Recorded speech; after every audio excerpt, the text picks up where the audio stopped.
Mana bu marketing hiylasi shunchalik darajada kuchliki, Apple singari katta kompaniyalar buni sizga qarshi ishlatishadi. Videoni oxirigacha ko'ring va men sizga buni tushuntirib beraman. Hech payqaganmisiz, kinoteatrlarda sizga har doim 3 xil kattalikdagi popkorn taklif qilishadi. Buning sababi sizni maksimal darajada ko'proq pul sarflashingizdir. Tasavvur qiling, sizga 2 xil kattalikdagi popkorn taklif qilishdi. Kichkinasi $2 ga, kattasi esa $6 ga. Siz o'zingizga shunday savol berasiz: kattasi menga juda ham ko'plik qilmasmikan yoki kichkinasi tez tugab to'ymay qolsam-chi?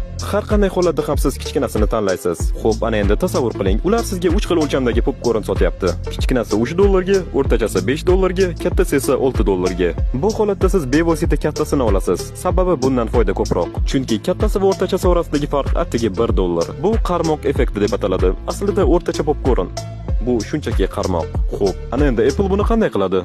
iPhone 14 ga qarang. $799 turadi. iPhone 14 Pro esa $999. iPhone 14 Pro Max esa $1099. Xuddi yuqoridagi popkorndek. Agar videoni shu joygacha tomosha qilgan bo'lsangiz, kommentariyada qizil olma belgisini qoldirib keting. Like bosish va obuna bo'lish esdan chiqmasin.